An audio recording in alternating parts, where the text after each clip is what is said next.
Hello. হাতের কাজ কি বেশি? হ্যাঁ।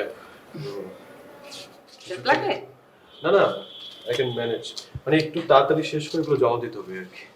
হ্যাঁ, আমি আমি কিন্তু ফ্রি আছি। আমার হাতের কাজ কিন্তু শেষ। I can help you. না না না, ইটস ফাইন, কোনো সমস্যা নেই। I can do it. Thank you so much. আজকে অফিস ছুটির পর কি করবেন?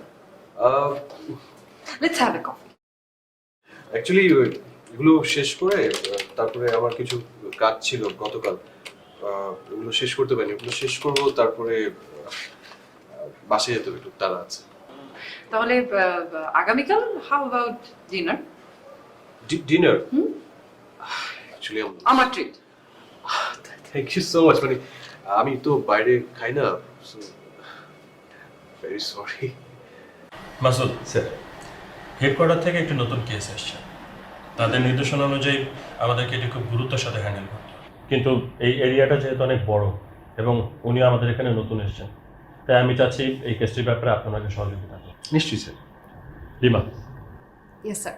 হেডকোয়ার্টার থেকে ভিকটিমের ময়নাতদন্তের রিপোর্ট, ক্রাইম সিনে কোনো এভিডেন্স পাওয়া গিয়েছে কিনা, ভিকটিম এবং সাসপেক্টের কল লিস্ট, এই সমস্ত কিছু আপনি কালেক্ট করুন। ইয়েস। এছাড়াও যদি কোনো এভিডেন্স পাওয়া যায় সেটিও কালেক্ট করুন। স্যার আমি অলরেডি রিপোর্ট পাঠিয়ে দিয়েছি, হোপসো খুব শীঘ্রই আমার কাছে লিস্টটা চলে আসবে। Fine, so all the best. Thank you sir. কাজ শুরু করুন। কি রে, সারাক্ষণ এরকম একটা রুক্ষ ভাব নিয়ে তুই কেন বসে থাকিস? এসছিস বান্ধবীর সাথে গল্প করতে, তাও চেহারাটা বানিয়ে রেখেছিস বাংলা তাজ। কি করবো বল, নতুন পোস্টিং হয়েছে এই থানায়, আসতে না আসতে একটা সিরিয়াস কেস পেয়ে গেছে, আর সাসপেক্ট যে তাকে খুঁজেই পাচ্ছি না। এত চালাক কিভাবে হয় মানুষ? তাহলে তুই কেন এখানে বসে আমার সাথে চা খাচ্ছিস? তুই অফিসে বসে তোর ওই যে কলিগদের সাথে বসে চা খেতে আর এই ইনভেস্টিগেশন করতে চিন্তা করতে, এখানে এসে চাটা খেতে খেতে যে ব্রুটা কুচকিয়ে এক জায়গায় করে রেখেছিস, সেটা কি দেখতে আমার ভালো লাগছে? সি, এই যে পুলিশ বান্ধবী থাকাই একটা বিপদ, সবাইকে সন্দেহের চোখে দেখতে হবে। কেন ভাই? হ্যান্ডসাম লোকজন মানেই যে খারাপ, মানেই যে বিপদ, এটা কেন তোকে কে বলেছে? পুলিশ হয়েছে বলে কি সবাইকেই তো সন্দেহের আন্ডার রাখতে হবে তোমাকে? আচ্ছা আচ্ছা, ঠিক আছে ঠিক আছে, দেখি ছবি দেখা। অফকোর্স, ছবি দেখানোর জন্য দেখেছি, খুব ভালো লাগে। এই যে এগেইন দ্যাট লুক, আবার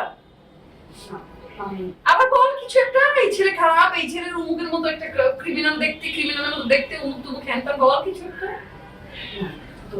ট্রাস্ট মি, মানে আমি যে সাসপেক্ট যে আমার এই কেসে, তার সাথে সেটা একদম মিলে যায়। Are you kidding me? না সিরিয়াসলি, ওর শুধু এখানে চশমা পরা আর আমার, আচ্ছা আমি তোকে ছবি দেখাই, আমার ফোনে চশমা ছাড়া ছবি। তুমি না আসলে একটা ইম্পস। আচ্ছা দেখ, আগে বলাই ভুল হয়েছে। হ্যাঁ, দৌড়ে ছবি, চশমা পরা ছাড়া হয়তো বা কখনো উঠিয়েছে, এই চুক্তি করা হয়েছে। এক্স্যাক্টলি, ওর ছবি আমার ফোনে কেন থাকবে? আমি তোর অফিসে জব করি না,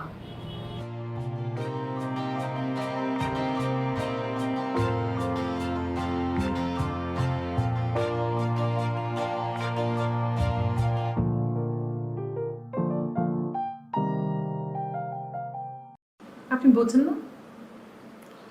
আমি বুঝছি। তাহলে এমন করেন কেন? দেখুন, আপনি সব দিক দিয়ে পারফেক্ট, কিন্তু আই এম ভেরি সরি, আমি পারবো না, because I have a past. I don't care. You have a past or whatever. I don't care. I really don't care. But I do care. দেখেন, আমি চাই না আমার সাথে আপনি নিজেকে জড়িয়ে কোনো রকমের ক্ষতিতে পড়েন। আপনাকে কে বলেছে যে আপনার সঙ্গে আমার জীবন জড়ালে আমি ক্ষতিতে পড়বো? আমি- আমি তো ভালো থাকতে পারি, আপনি কেন বুঝতে পারছেন না? আমি তো জানি। দেখেন, you are very nice girl, আপনি অনেক ভালো ছেলে পান। You deserve much better then me. I am really sorry. Trust me, আমার আমার নিজেরও খারাপ লাগছে, but I have to do this.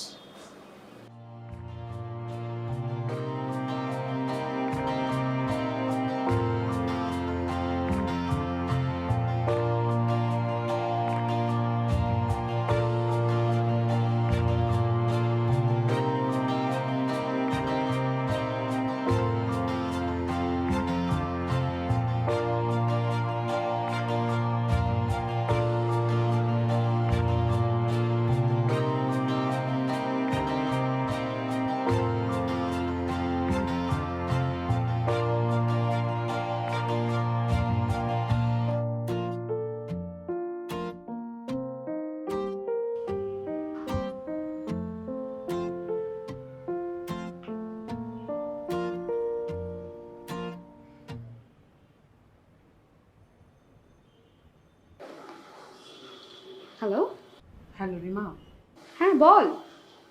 আমার মনে হয় কি জানিস, আমার মনে হয় তুই রাইট রে। কোনটা কোনটা ঠিক? আমি জানি না তুই রাইট অর রং, বাট আমি আজকে অফিসে যে ওকে জিজ্ঞেস করেছিলাম যে আই লাইক হিম। আচ্ছা, মানে তুই একদম শিওর তো, তাই না? হ্যাঁ।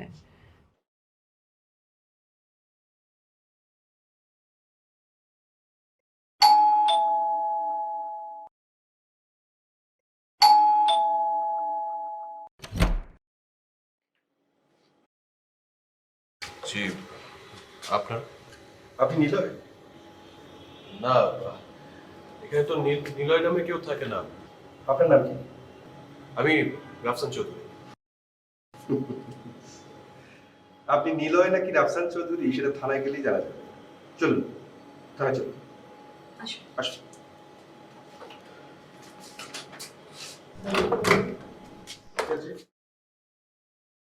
দেখুন আপনি নিলয়, স্বীকার করুন। অফিসার, আমি আপনাকে বারবার বলছি, আমি নিলয়কে চিনি না, আমি নিলয় না, আমার নাম রাফসান চৌধুরী। দেখুন হেড অফিস থেকে যে এভিডেন্স গুলো এসেছে তাতে 1 মিনিটের মধ্যে প্রমাণ করা যাবে যে আপনি নিলয়। অফিসার, আমি আপনাকে বারবার একই কথাই বলছি, আর আমি কোনো নিলয়কে চিনি না। আমার নাম Rafsan Chowdhury. Please believe me. আমি একটা কোম্পানিতে জব করি। আপনারা চাইলে ওই কোম্পানিতে খোঁজ খবর নিয়ে দেখতে পারেন। সমাজে আমার একটা রেপুটেশন আছে। আমাকে এইভাবে আপনারা হ্যারাস করবেন না। দেখুন আমরা আপনাকে হ্যারাসমেন্ট করছি নাকি আপনি আমাদেরকে ভোগাচ্ছেন? অফিসার, আমি আপনাদেরকে হেল্প করার জন্য এখান পর্যন্ত এসেছি। আমি কোঅপারেট করছি আপনাদের সাথে। ওকে, হেল্প করতে চান? 1 মিনিট।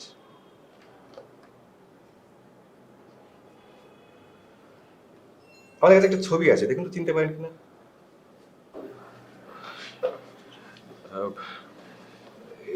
এই লোকটা হয়তোবা আমার মতো দেখতে, মানে নিলয় যার কথা বলছে।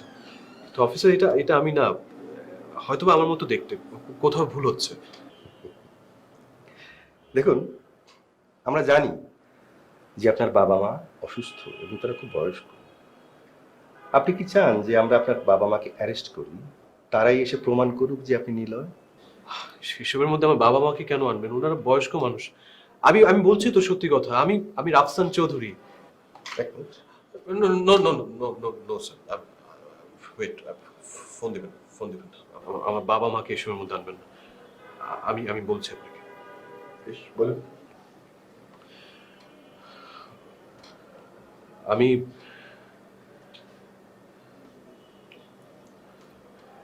নিলয়, রাফসান চৌধুরী না। আমি আপনাকে সবকিছু খুলে বলছি। আমরা 3 বন্ধু, আমি, রাতুল আর আফরিন। সরি আমি একটু লেট করে ফেললাম। তুইও লেট? আচ্ছা তুই কেন লেট করছিস? তুই না গাড়ি করে আসলি। আরে কি করব, মোবাইলে ব্যালেন্স ছিল না, রিচার্জ করতে গেলাম, তারপর হঠাৎ এক ছোট ভাই ফোন দিল, ফোন দিয়ে বলছে যে তাকে নাকি বিকাশে টাকা পাঠাতে হবে, আবার বিকাশের দোকান খুঁজে টাকা দিয়ে তারপর আসলাম। আহারে, আমার মহামানব একজন, এখন মহামানব। তোরা থাম, অলরেডি লেট হয়ে গেছে। আচ্ছা এনিওয়েজ, তোদের কি প্ল্যান এখন? হ্যাঁ, প্ল্যান ট্যান তো সব হয়ে গেছে, সবাই বসে আছে রেস্টুরেন্টে। চল তাহলে যাই, কত দেরি নেবে। সবাই কি আসছে অন্ধ বইতে নাকি? না, সবাই ফোন দিচ্ছে, সবাই চলে আসছে। ওকে।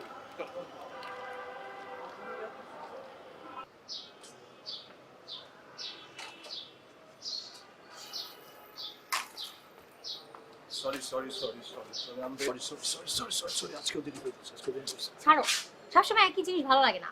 আরে দেরি হয়ে গেছে। আচ্ছা ঠিক আছে, কি ইম্পর্টেন্ট কথা সেটা বলো। বকাচকা পরে করো আমাকে। শোন, ইম্পর্টেন্ট কথাটা হচ্ছে ভাইয়া ভাইয়া আমাদের ব্যাপারটা জানতে পেরেছে। হ্যাঁ, জানতে পারছে? তারপরে ভাইয়া কি বলে? আরে তুমি ভয় পাচ্ছ কেন? না, ভয় তো পাবোই। ভাইয়া আমাদের ব্যাপারটা জানতে পেরেছে হ্যাঁ। এবং মেনেও নিয়েছে। Wow! That's good news. Really? Shit, একটা সমস্যা আছে। সমস্যা মানে? না মানে তুমি এনগেজমেন্টের কথা বলছো না? হ্যাঁ। বড় বড় বড় সমস্যা। এই সমস্যা মানে? না, সমস্যা। সমস্যা না। ও তোমার কাছে এখন আমাকে ঝামেলা মনে হয়? বাবু তুমি বোঝার চেষ্টা করো, আমি এখন বাসায় গিয়ে আব্বুকে কি বলবো, মানে বাসায় গিয়ে আব্বুকে বলো তো আব্বু। মানে আমি আমার বাসায় ম্যানেজ করতে পেরেছি, তুমি তোমার বাসায় ম্যানেজ করতে পারবে না? না না না না, পারবো না কে বলছে, কিন্তু আমি ভাবছিলাম যে আব্বুকে কি ফাইন, আমি আমি আমি শিওর আম্মুকে বললে তো আব্বুকে পটাই ফেলতে পারবো। আমি শিওর যে আম্মু ক্যান ম্যানেজ, ডোন্ট ওয়ারি বাবা। আমি আজকে যাব, আজকে গিয়ে আম্মুকে বলবো যে এনি হাও আব্বুকে বলতে ধরো এই সপ্তাহের মধ্যে তোমার বাসায় আসতেছে। Happy? Yes happy. I am so happy. Officer, যখন আফরিনের খুন হয়েছে তখন আমি ভয় পেয়েছি। আমি বুঝতে পারছিলাম না আমি কি করব। কিছুদিন পরে আফরিনের বান্ধবী সুমিরও খুন হয়, আমি আরো ভয় পেয়েছি। আমি আমি আমি বুঝতে পারছিলাম না আমি কি করব। তখন আমি ডিসিশন নিই যে আমি আমার ওই এলাকা ছেড়ে পালিয়ে যাব, এবং আমি তাই করি। তারপর কিছুদিন পরে আমি নতুন নাম পরিচয়ে একটা কোম্পানিতে জব শুরু করি, একটা নতুন জীবন শুরু করি। এই স্যার, কিন্তু আমি সত্যি বলছি, আমি সত্যি বলছি, আমি কিছু জানি না। এই খুনগুলোর ব্যাপারে আমি কিছু জানি না। আমি আফরিনকে খুন করিনি স্যার, আমি সুমিকেও খুন করিনি স্যার। আমি জাস্ট ভয় পেয়ে গেছিলাম।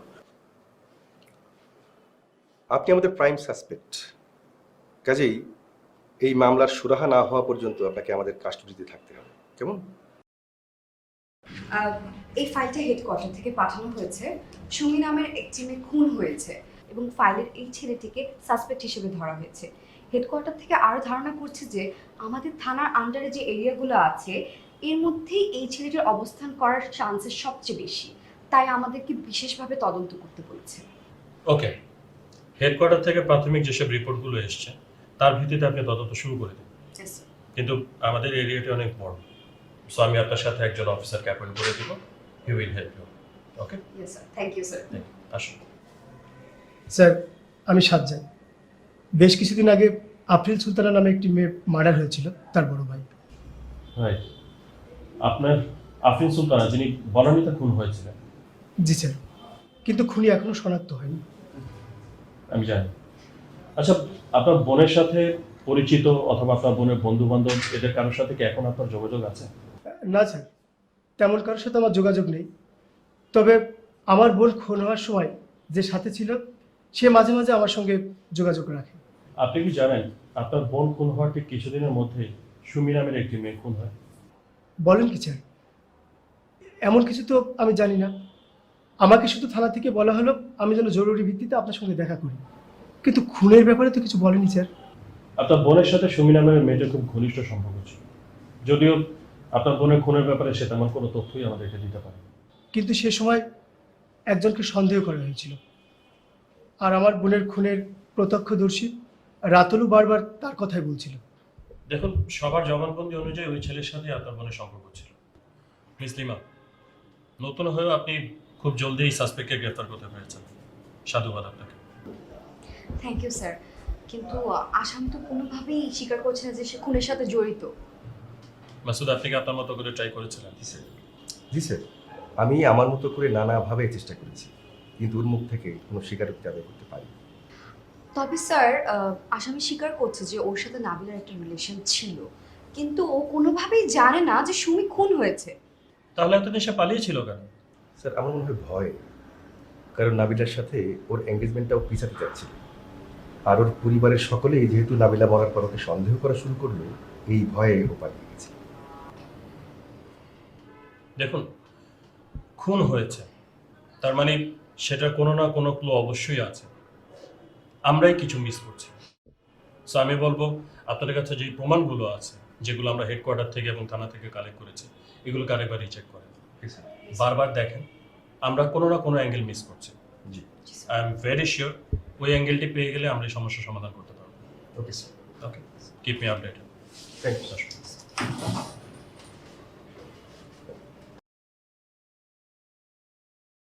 স্যার, আমরা সবগুলো এভিডেন্স রিচেক করেছি, তার মধ্যে আমাদের কোনো কিছু ইম্পর্টেন্ট মনে না হলেও এই ঘড়িটা আমাদের কাছে খুব ইম্পর্টেন্ট মনে হচ্ছে।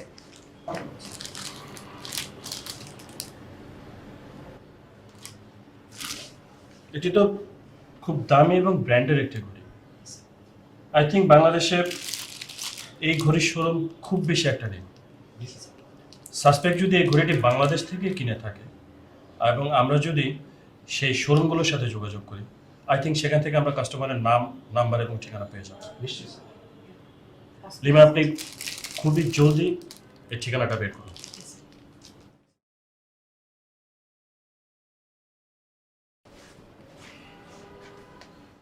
তো মিস্টার নিলয়, কেমন আছেন এখন আপনি? আছি, ভালো নেই আসলে। এখান থেকে যত তাড়াতাড়ি চলে যেতে পারবো ভালো হয়। এখান থেকে যাওয়া তো আপনার তখনই পসিবল যখন আপনি কোনো কিছুর সাথে জড়িত নন, যেগুলো আমরা আপনাকে বলেছি অথবা আপনার নামে আমরা অ্যাকুজিশন দিয়েছি, রাইট?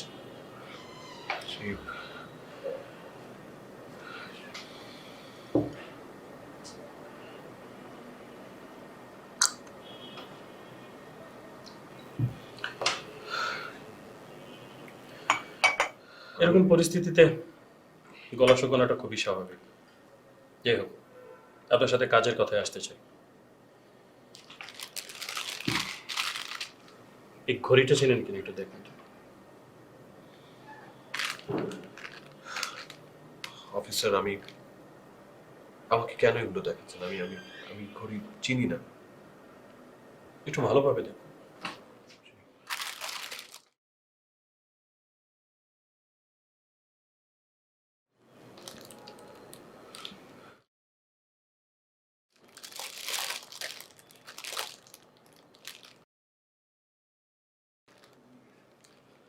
স্যার, আমি বোধহয় এরকম একটা ঘড়ি দেখেছি।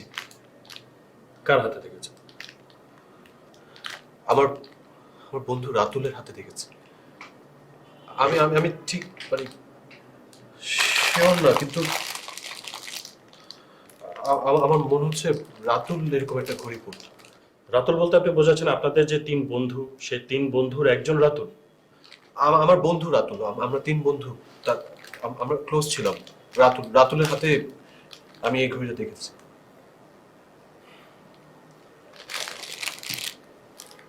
রাতুল কোথায় এখন? রাতুল তো এলাকায়, মানে আমি আগে যেখানে থাকতাম এলাকায় আছে। আপনি শিওর যে এই ঘড়িটা রাতুলের? Yes sir. ওকে, আপনি আমাকে রাতুলের ডিটেল দিন। তার নাম, তার ঠিকানা, তার মোবাইল নাম্বার, তার ফুল নেম, সবকিছু আমাকে দেবেন। দর্শক, একটি ঘড়ির সূত্র ধরে গ্রেফতার করা হয় রাতুলকে। কে বলছে সত্য, রাতুল নাকি নিলয়? নিলয় ও রাতুল এই 2 বন্ধুর মাঝখানে কি এমন সত্য লুকিয়ে আছে বা কি আছে সেই রহস্য যা এখনো পর্যন্ত আমরা জানি? খুন হয়েছে আফরিন, খুন হয়েছে তার বান্ধবী সুমি। কে করেছে এই খুন, কেন বা করেছে? আমাকে হঠাৎ এখানে কেন ডেকে নিয়ে আসলেন আমি বুঝতে পারছি না অফিসার। বুঝতে পারবেন এতদূর পর্যন্ত যখন আপনাকে এখানে ডেকে এনেছি, নিশ্চয়ই কোনো কারণ আছে। আচ্ছা, আপনার খুব ক্লোজ বন্ধু আফরিন, ওর মার্ডারের ব্যাপারটা তো আপনি জানেন, রাইট? হ্যাঁ, অবশ্যই জানি। আফরিনের মার্ডার হয়েছে তা তো বেশ অনেকদিন হয়ে গেছে। তাছাড়া এইসব বিষয় নিয়ে আমি সমস্ত স্টেটমেন্ট আগে পুলিশকে আমি সবকিছুই দিয়েছি, কিন্তু এখন এই মুহূর্তে কেন এত এনকোয়ারি হচ্ছে আমি ঠিক বুঝতে পারছি না অফিসার। এমনও তো হতে পারে যে আপনার অথবা আপনাদের যে স্টেটমেন্টের মধ্যে কোনো ধরনের গ্যাপ আছে।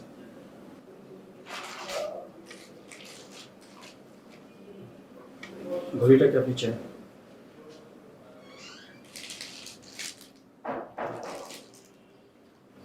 জি না অফিসার। আসলে সিন্স ইউ আর ফ্রেন্ড, এই জন্য বলছি। ঘড়িটা আমরা ক্রাইম সিনে পেয়েছিলাম। ওকে, এটার মালিককে আমরা আসলে খুঁজছি, আর এই কারণে আপনাকে ডেকে। আপনি কি বলতে চাচ্ছেন এই ঘড়িটা আমার, মানে এই ঘড়ির মালিক আমি, এবং এই ইস্যু ধরে আপনি আমাকে সাসপেক্ট করছেন? Your wrong officer, your very wrong. যে কেউ এটার মালিক হতে পারে, রাইট? হ্যাঁ শিওর, অবভিয়াসলি, কারণ এই ব্র্যান্ডের ঘড়ি, এই টাইপের ঘড়ি অনেকেই কিনতে পারে, এবং তার সাথে আমার কি রিলেশন আমি সেটা এখনো বুঝতে পারছি না। বুঝতে পারছি, কিন্তু আপনাকে প্রথমে একটা কথা বলেছিলাম যে আপনারা যে ইনফরমেশন গুলো দিয়েছেন, স্পেশালি আপনি যে ইনফরমেশন দিয়েছেন, মেবি সেখানে কোনো একটা গ্যাপ আছে। সেই গ্যাপটা পূরণ করার জন্য আপনাকে এখানে ডেকে আনা। But maybe you are not willing to fill that gap. No problem, কিছু ক্লু দিচ্ছি। আপনার বন্ধু নিলয় এখন আমার কাছে। জি, নিলয় আমার কাছে আমি সে এখন থানাতে আছে। ওকে, তো এই মামলার সাথে, এই ঘটনার সাথে আমি কিভাবে জড়িত? আপনি কেন ঘুরিয়ে পেঁচিয়ে এলোমেলো করে আমাকে টানছেন? Y me? ঘড়িটার ব্যাপারে আপনি এখনো কিছু জানেন না, তাই বলবেন, তাই তো? প্লিজ অফিসার, ট্রাস্ট মি, এই ঘড়ির ব্যাপারে কিছুই আমি জানি না। আর আমি যা জানতাম তা আমি অলরেডি অফিসারদেরকে বলে দিয়েছি। This case is solved. I am totally innocent. Believe me, I M innocent. Right, ঠিক এভাবে করে প্রত্যেকটা সাসপেক্ট তাকে ইনোসেন্টই দাবি করে। ওকে মিস্টার রাতুল, কাজের কথা আসি। এই ঘড়িটি আপনি যে শোরুম থেকে কিনেছেন ঢাকার, সেই শোরুমের ঠিকানা, সেই শোরুমের নাম্বার, আপনার ক্রেডিট কার্ডে পেমেন্ট করা বিল এবং সিসিটিভির ফুটেজ সবকিছু আমাদের কাছে আছে। মোরওভার, আপনার ফ্রেন্ড নিলয় এই ঘড়িটি খুব সহজেই চিনতে পেরেছে। You are wearing such an expensive watch. I think this is high time. সত্য কথাটা বলি, ইউ নো, আমার গ্যাপটা পূরণ করে দিন। আদারওয়াইজ হু নোস, আপনি যদি গ্যাপে পড়ে যান তাহলে আপনাকে টেনে তোলার মতো লোক হয়তো নাও থাকতে পারে। আমি খুনটা করেছি। এই নিলয় আমাকে। জি অফিসার, আমি খুনটা করেছি। এই খুনটা করার পিছনে আমার অনেক বড় কোনো কারণ ছিল না, শুধু ভালোবাসার কারণটাই ছিল। ট্রাস্ট মি, বিশ্বাস করেন। আমি কিন্তু আফরিনকে মারতে চাইনি, অনেক ভালোবাসতাম ওকে। এই নিলয় আমাকে আজ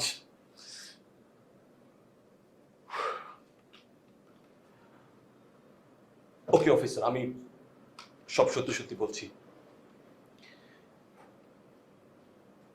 আফরিনের খুনটা আমি করেছি এবং আফরিনের বন্ধুর খুনটা আমি করেছি। আমি দুটা খুনের মার্ডারার। অফিসার বিশ্বাস করেন, আমি এই খুনটা ইচ্ছা করে করতে চাইনি। আমি মন প্রাণ দিয়ে আফরিনকে ভালোবাসতাম। আমি অনেক চেষ্টা করেছি ওকে বোঝানোর জন্য, কোনোভাবেও বোঝার চেষ্টা করছিল না। আমরা তিনজন খুব ভালো ফ্রেন্ড ছিলাম, কিন্তু আফরিনকে আমি অনেক আগে থেকেই ভালোবাসতাম। কিন্তু ভালোবাসার কথাটা আমার বলা হয়নি, বলার সুযোগ হয়নি। এর মধ্যেই নিলয়ের সাথে আফরিনের একটা সম্পর্ক হয়ে যায়। আমি জানতাম। তারপর যখন বাবা মা আমার বিয়ে অন্য কোথাও কনফার্ম করে ফেলে, তখন আমি আর নিজেকে ধরে রাখতে পারিনি। তখন আমি দিশেহারা হয়ে আমার মনের কথা আমি আফরিনকে বলে দিয়েছি, কিন্তু ও কোনোভাবেই মানছিল না। অপরদিকে নিলয় আফরিনের সাথে এঙ্গেজমেন্ট করার পরিকল্পনা করছিল। আমি খুব চেষ্টা করেছি রিলেশনটা ভাঙার। আমি খুন করতে চাইনি। আমি আমি I am not a murderer. আমি কিন্তু খুনি না। আমি কনভিন্সও করেছিলাম, আমি নিলয়কে বলেছিলাম এঙ্গেজমেন্টটা পিছিয়ে দে। এই 3টা মাস যদি আমি পেতাম না, এই আফরিন কিন্তু আমারই হতো। সোয়ারে আফরিন আমারই হতো। কিন্তু আমি নিজেকে কন্ট্রোল করতে পারিনি। আমি নিজেকে কন্ট্রোল করতে পারিনি। কিন্তু আফরিন আমার সাথে কোন ধরনের ভালোবাসার সম্পর্কে জড়াতে চাচ্ছিল না। তারপর আমি চেষ্টা চালিয়ে গিয়েছি। আমি ভিতরে ভিতরে প্ল্যান করছিলাম কিভাবে সম্পর্কটা আলাদা করা যায়। কাউকে ক্ষতি করার আমার ইচ্ছা ছিল না, কাউকে মার্ডার করার আমার ইচ্ছা ছিল না। তারপর আমি একদিন বুদ্ধি করে নিলয়কে ছাদে ডাকি। Have you gone mad? মানে আমি এখন গিয়ে বলবো এঙ্গেজমেন্ট পিছিয়ে দিতে? তুই বুঝা বলতেছস? আমি সবকিছু ভালো করে জেনে বুঝেই বলছি, তুই ব্যাপারটা একবার বোঝার চেষ্টা কর, ঠান্ডা মাথায় চিন্তা কর। তুই আমার কথা শুন। তুই জানোস যে কত কষ্ট হয়েছে আমার মানে পুরা বিষয়টাকে এই জায়গায় আনতে। ওর ভাই গিয়ে বাসায় বলছে, আব্বা আমাকে ম্যানেজ করছে। তাহলে আমি যদি এখন গিয়ে বলি যে এঙ্গেজমেন্ট পিছিয়ে দিতে, মানে কি রিয়াকশন হবে তার? তুই একটু বোঝার চেষ্টা কর। তোর অনেক বুদ্ধি আছে, তুই ভালো বুঝবি কি করতে চাস, বাট আমি বলবো, আমি সাজেস্ট করবো এঙ্গেজমেন্টটা পিছা, এন্ড ডু ইট। আচ্ছা আচ্ছা ঠিক আছে, কিন্তু নট মোর দেন 2 মান্থস। আমি এর চেয়ে বেশি পারবো না, মানে ও আমার মাথা খেয়ে ফেলবে। ঠিক আছে, আমি আমি দেখি, আমি ওর সাথে কথা বলবো। ফাইনালি ও কনভিন্স হয়ে যায় এবং সবকিছু আমার প্ল্যান মতো চলছিল, সবকিছু আমার হয়েও গিয়েছিল। কিন্তু হঠাৎ একদিন যখন আমি আফরিনের সাথে আমার ফিউচার প্ল্যানিং নিয়ে কথা বলতে চাচ্ছিলাম, যখন আমি বলছিলাম যে আমি তোমাকে ভালোবাসি, তুমি আমার হয়ে যাও, সারা জীবনের জন্য আমার হয়ে যাও, তখন সে কোনোভাবেই মানছিল না।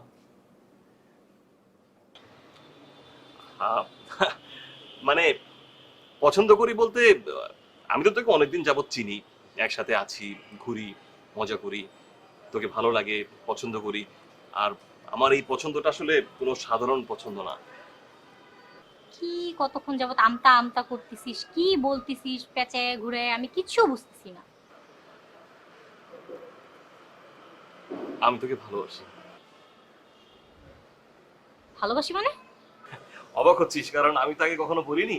আসলে হয়েছে কি, আমার বাসা থেকে না আমার বিয়ে করার কথা বলছে, আমি অন্য কাউকে বিয়ে করতে চাই না, কারণ আমি তো তোকে ভালোবাসি। বলা হয়নি, তাই আজকে বলতে এসেছি। রাতুল থাম, তুই ভালো মতোই জানিস নিলয় আর আমার মধ্যে একটা অন্যরকম সম্পর্ক আছে। তুই কি বলতেছিস এগুলো? সেটা জানি নীলের সাথে তোর একটা সম্পর্ক আছে, তো আমিও তো তোকে ভালোবাসি। তোর আসলে আমার ব্যাপারটা দেখা উচিত না? মানে তুই কি আমার কথা বুঝতেছিস না? তুই আর আমি ভালো বন্ধু, আমাদের সম্পর্কটা বন্ধুত্ব পর্যন্তই সীমাবদ্ধ, এর থেকে বেশি কিছু হওয়া সম্ভব না। আরে তাহলে তুই আর নীলয় ফ্রেন্ড হয়ে থাক না। আমি তোকে ভালোবাসি, তুই আমাকে ভালোবাস, এই সম্পর্কটা তো আমিও চাই। নীলয়ের মধ্যে এমন কি আছে যেটা আমার মধ্যে নেই? আরে আশ্চর্য, তুই কি আমার কথা বুঝতে পারছিস না? আমি নিলয়কে ভালোবাসি। আমি খুব করে বুঝিয়েছি, খুব খুব বুঝিয়েছি। ওর না না না মানে তো না। আমার উপর অনেক রেগে গেল, আমি অনেক রেগে গেলাম। তারপর আফরিন, আমি অনেক কষ্ট করে, অনেক ভাবে ম্যানেজ করে আমি নীলয়কে চুপ করালাম, এই প্ল্যানটাকে চেঞ্জ করালাম, এঙ্গেজমেন্টটা শিফট করলাম। তুই কেন বুঝতে পারছিস না এখন? আমি তো আগেই সন্দেহ করেছিলাম এই কাজটা নিশ্চয়ই তোর। ওকে ওকে ফাইন, কাজটা আমি করেছি, ঠিক আছে, কিন্তু একবার তো বোঝার চেষ্টা করি কাজটা আমি কেন করলাম। কাজটা আমি আমার জন্য করিনি, আমাদের জন্য করেছি। আর তুই তো খুব ভালো করে জানিস আমি তোকে কতটা ভালোবাসি। রাতুল, তুই কি পাগল হয়ে গিয়েছিস? আমরা দুইজন বন্ধু। আমি পাগল হব কেন? আমি তোকে ভালোবাসতে পারি না? আমি তোকে অনেক ভালোবাসতে পারি না? প্লিজ আমার ব্যাপারটা বোঝার চেষ্টা কর। নীলয়ের মধ্যে এমন কি আছে, কি আছে বল? আমি নিলয়কে ভালোবাসি। তুই বিশ্বাস কর, আমরা দুজন খুব ভালো থাকবো, খুব শান্তিতে থাকবো, আমাদের কোনো বিপদ আপদ আসবে না, কিচ্ছু হবে না। আমার সাথে খুব ভালো থাকবে, আমাকে ভালোবাস প্লিজ। আমি তোকে কেন বোঝাতে পারছি না? আমি নিলয়কে ভালোবাসি, নিলয়কে ভালোবাসি আমি। কি বারবার তুই নীলয় নীলয় করছিস? কেন নীলয় নীলয় করছিস? আমার মধ্যে কি অভাব, কি সমস্যা? আমি কি তোকে ভালোবাসি না? তুই আমাকে ভালোবাসলে কি হয় বল? আমাকে ভালোবাসলে কি হয়? কি হয়? আমি তোকে ভালোবাসি না, আমি নিলয়কে ভালোবাসি। প্লিজ বোঝার চেষ্টা কর। তুই ছাড়তে আমাকে, তোর সমস্যাটা কি? তুই কি পাগল হয়ে গিয়েছিস? তুই বারবার কেন ভুলে যাস আমরা দুজন বন্ধু? আমি আমার ভালোবাসার জন্য পাগল হয়ে গেছি, প্লিজ। তুই আমার চোখের সামনে থেকে এই মুহূর্তে সরে যা। তুই আমার বন্ধু না। আমি যাকে ভালোবাসি তাকে মন দিয়ে ভালোবাসি। আমার ভালোবাসা তোর মতো না। আমি নিলয়কে ভালোবাসি। কেন নীলয় নীলয় করছিস বারবার? আমার মধ্যে কি সমস্যা? আমি কি ভালোবাসতে পারি না? আমার মধ্যে কি ভালোবাসা নেই? তোকে আমি ভালো মতো বলতেছি রাতুল, তুই এক্ষুনি আমার সামনে থেকে সরে যা। তুই আমার বন্ধু না, আমি তোকে ভালোবাসি না। তুই আমার চোখের সামনে থেকে এক্ষুন সর, নাহলে একটা থাপ্পড় দিব তোকে। দূর হ আমার চোখের সামনে থেকে।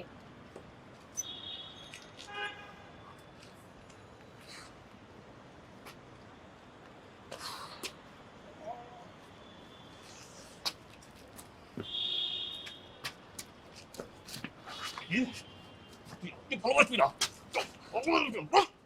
রাতুল বল আমাকে ভালোবাসিস? রাতুল লাগছে। তুই আমাকে বল তুই আমাকে ভালোবাসিস? ছাড় বল আমাকে। আমাকে তোকে ভালোবাসি, আমাকেই ভালোবাসতে হয়। বল তুই আমাকে ভালোবাসিস? রাতুল। বল বল এক্ষুনি বল, এক্ষুনি। তুই কিন্তু আমার, তুই একদমই আমার। বল বল, বলবি না কেন? বল।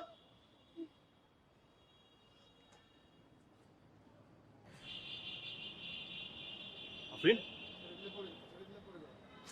আফরিন,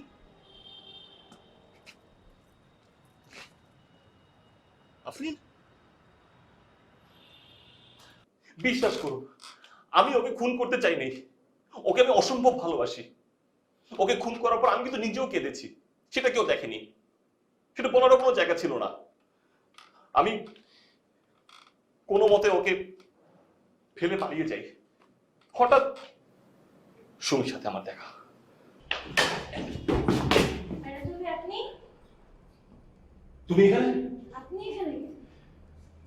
শোনো, আমি যে এখানে এসেছি এ কথা কাউকে বলবো না, একদম কাউকে কিচ্ছু বলবো না। আমি বললাম কাউকে কিছু বলবো না। যদি কাউকে বলছো তোমার খবর আছে। আমি সুমিকে ওয়ার্ন করেছিলাম, আমি ওকে ভালোভাবে শাসিয়েছিলাম। আমি কিন্তু চলেও এসেছি অফিসার, আমি কিন্তু সুমিকে খুন করতে চাইনি। কিন্তু পরে আমি রিয়েলাইজ করলাম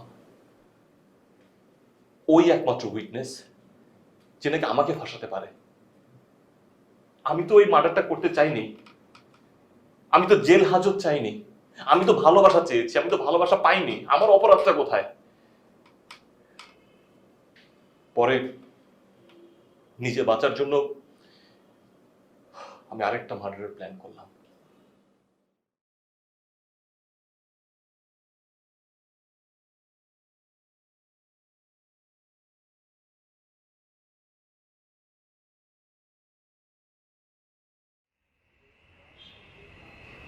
শোনো, তোমার সাথে আমার কোনো শত্রুতা নাই। এগুলা কেন বলছেন? আমি যেটা বলি সেটা শোনো। যেই ঘটনাটা ঘটলো সেটার একমাত্র সাক্ষী তুমি, আমি কোনো সাক্ষী রাখতে চাই না। আপনি কি বলছেন ভাই এগুলা? তুমি একমাত্র সাক্ষী, এবং এই সাক্ষীরা যদি থাকে তাহলে আমার জন্য বিপদ।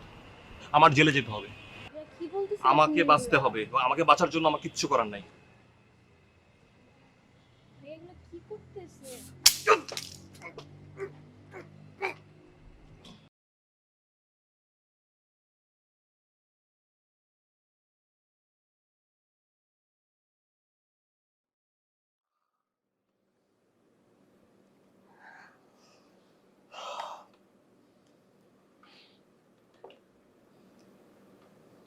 এভাবে আসলে অফিসার আমি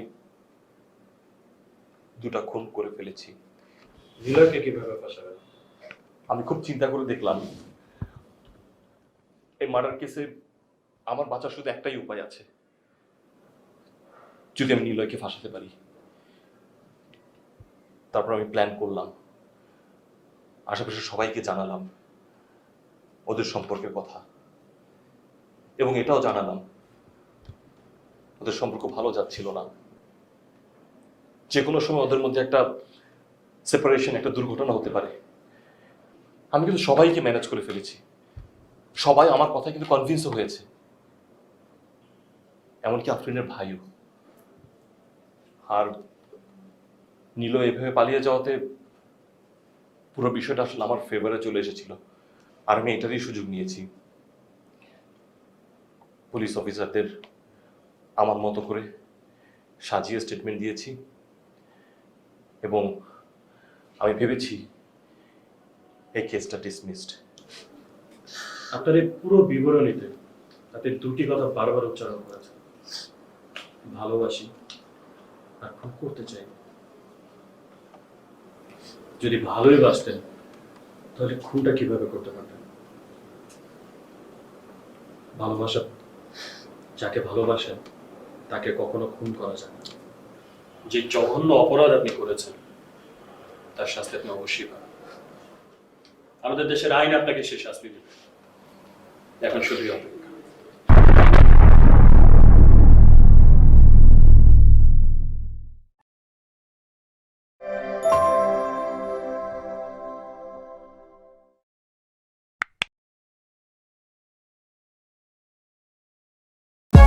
For more updates, subscribe